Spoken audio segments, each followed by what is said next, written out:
తిరుపతి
కొట్టాలి మన నువ్వేనా స్టార్ట్ చేసేది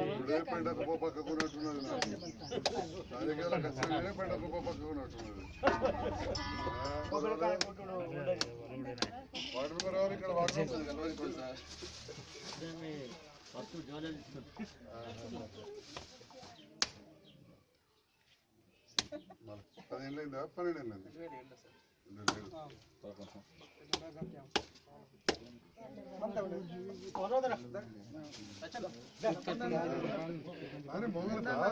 ముగ్గురు ఉన్నారు మీరు వచ్చాక ఇగో లేట్ అయితే రాదు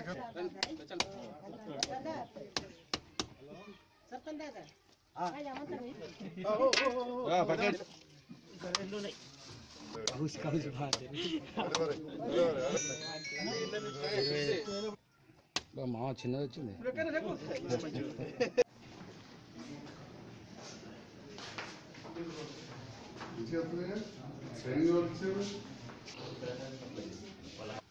ఇవన్నీ ఇప్పుడు కాదు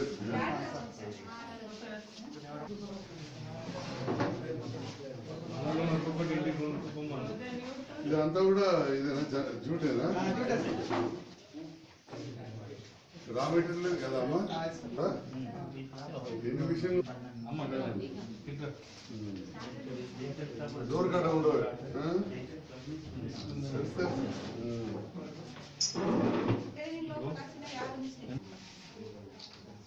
ఇక్కడ మోడల్ చూపెట్టు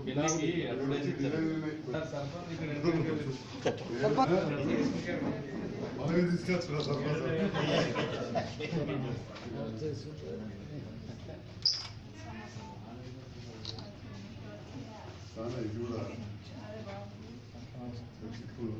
ఎవరు ఉండలేదా ఎవరైనా ట్రైనింగ్ ఇచ్చిన మీకు వచ్చిందా పని చదువుకుంటున్నావా పని చేసావా ఎందుకు ఎప్పుడైతే కూర్చున్నావా రోజు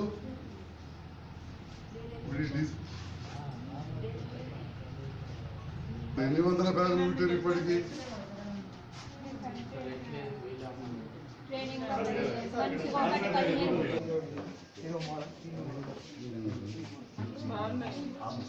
చాలా కలర్ చాలా మంచిగా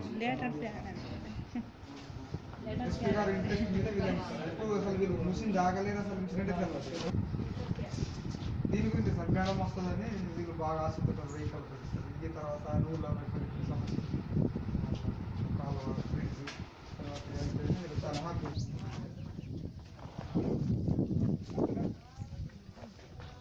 సాయంత్రం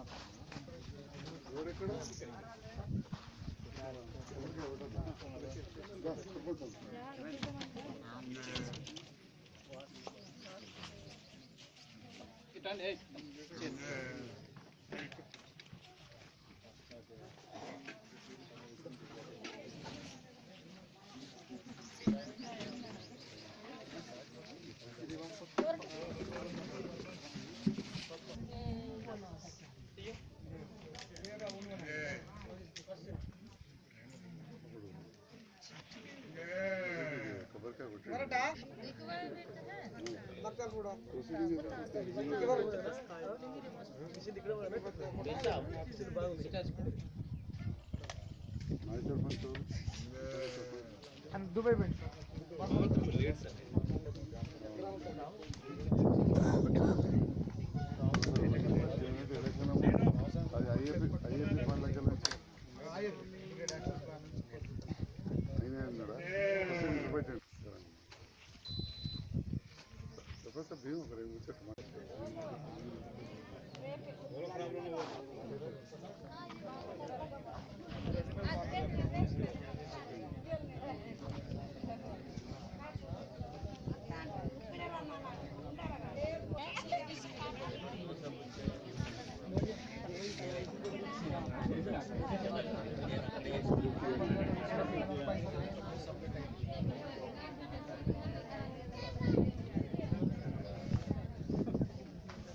ఎప్పుడు ఎలక్షన్ అప్పుడు సార్ వచ్చిండు, ఈరోజు మీరు అందరు చూస్తున్నారు. ఎలక్షన్ అప్పుడే మళ్ళీ తిరిగి రాలే సారు, అయినా మమ్మల్ని మంచిగా చూసుకున్నారు. ఇప్పుడు హాస్పిటల్ పోయినా మంచిగా చూస్తారు, అన్నీ మంచిగానే. ఇప్పుడు అన్ని రోడ్లు మనకు తలగచ్చినాయి కాబట్టి సార్ ఆలోచించి మన దగ్గరికి వచ్చిర్రు. ఇది రెండోసారి మంచి కార్యక్రమం చేపడతారు, కానీ సార్ మాత్రం చెడు కార్యక్రమం చేపట్టారు. మంచిగా ఈరోజు మనకు ఏం అభివృద్ధి జరగాలన్నా సార్తోనే ఉంటుంది. ఇప్పుడు గెలిచిన ఎమ్మెల్యేలు ఉన్నారు, గెలిచిన ఎమ్మెల్యేలతో కాదు. ఇప్పుడు బ్రిడ్జి కావాలా, ఏదైనా మాట కావాలన్నా, వాకు చెక్ డ్యామ్ కావాలన్నా, డబుల్ బెడ్రూమ్ కావాలన్నా, ఇంకా ఏ సమస్య ఉన్నా సార్ ఎలాగైతే మన మంత్రి గారికి ఫోన్ చేసి చెప్పినా మాట్లాడినా మనకు అందరికీ అవకాశం కలిగేదే మాట్లాడతారు. మన సీఎం గారితో కూడా మాట్లాడి మా అభివృద్ధి చేయగలుగుతారని సంజయ్ కుమార్ గారికి మనం చేస్తున్నాం. చేసేటువంటి స్థాయిలో ఉన్నారు. మీరు ఏ పార్టీకి చెందినప్పుడు కూడా ఒక జగన్నాథ్పూర్ గ్రామంలో రోటరీ క్లబ్ ద్వారా క్యాంపు పెట్టి మా యొక్క గ్రామంలో ఉన్నటువంటి వృద్ధ మహిళలకు 28 మందికి ఉచితంగా కంటి ఆపరేషన్ చేయించి మీరు అద్దాలు ఇచ్చినారు. మరి మధ్యలో మీరు టీఆర్ఎస్ పార్టీ నుంచి పోటీ చేసినప్పుడు కూడా మాకు సమయం అక్కడ గ్యాప్ బాగా అయింది. మేము మర్చిపోయేటువంటి పరిస్థితి ఉంది. తిరిగి మనం కలుసుకున్నాం. కాబట్టి మీ వంతు సహకారం ఏదైనా కూడా మా గ్రామానికి మీరు చేస్తారని, సమస్యలు ఉన్నప్పుడు కూడా సమస్యల కొరకు మనం మాట్లాడడం లేదు. మనం మంచి పనికి వచ్చినాం కాబట్టి just we can enjoy our self as a festival. కాబట్టి సార్ అన్ని మీరు మాకు హెల్ప్ చేస్తారని ఆశిస్తూ ఈ అవకాశం ఇచ్చిన పెద్దలందరికీ కృతజ్ఞతలు. ఉన్నారు. అయినప్పటికీ కూడా మన గ్రామంలో ఏ సమస్య ఉన్నా మన ఎంపీ గారు తీర్చడానికి ఎస్పీ ద్వారా ముందుకు పోతురు. దత్తత గ్రామమైనప్పటికీ కూడా ఎస్పీ గారు అంటే ఎంపీ గారి చొరవతోనే ముందుకు పోతురు. అయినప్పటికీ ఎంపీ గారికి తెలియజెప్పడం, అన్ని విషయాలు ముందుకు పోయే విధంగా హెల్త్ క్యాంప్ చేసి ఇక్కడ భోజనాలు అవన్నీ కూడా చేయడం జరిగింది. కొంతమందిని తీసుకెళ్ళి మా మల్కబాయమ్మ వీళ్ళందరికీ చాలా మందికి ఆపరేషన్లు చేసినాం. ఆ 12-13 ఏళ్ళ కింద గ్రామము ఇంతకంటే కూడా చాలా కొద్దిగా వెనుకబడే ఉండే. కానీ ఇంకా పూర్తిగా చూస్తే అప్పటికిప్పటికి పరిస్థితి ఒకటే. ఈ గ్రామానికి ముఖ్యమైన సమస్య రహదారి.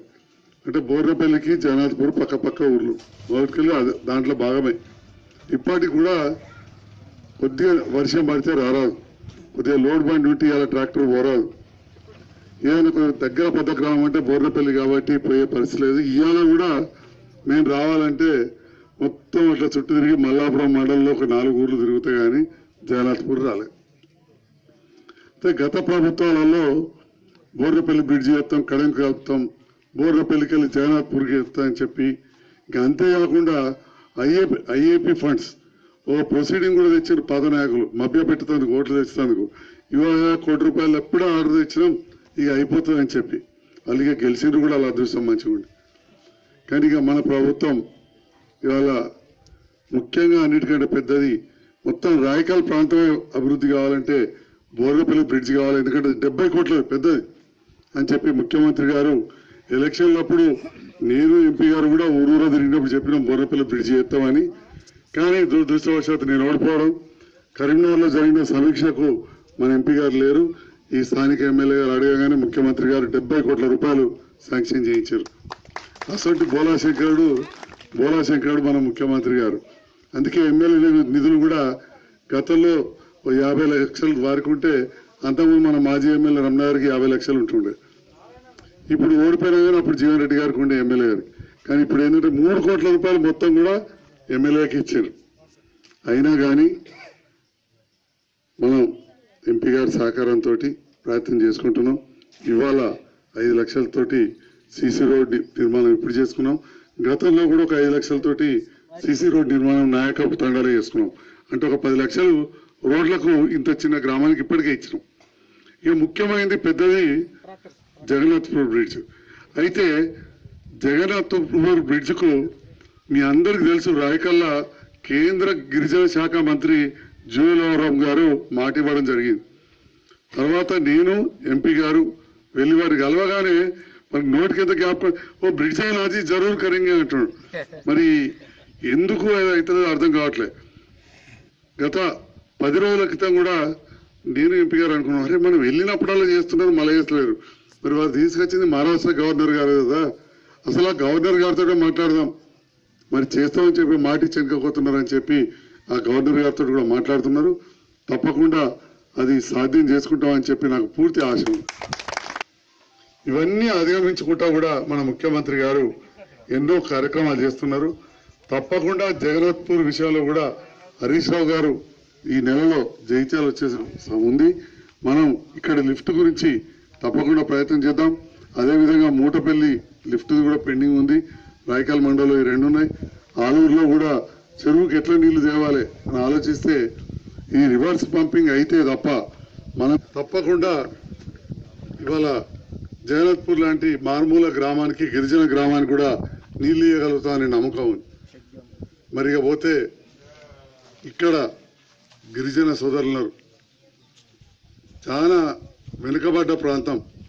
ఈ మధ్యలోనే నాయకపు తండాలో స్కూల్ లేకపోతే మన ప్రభుత్వ పరంగా అటు ఆర్డీఓ గారు, ఎస్పీ గారు, మన ఎంపీ గారి సహకారంతో స్కూల్ కూడా ప్రారంభమైంది.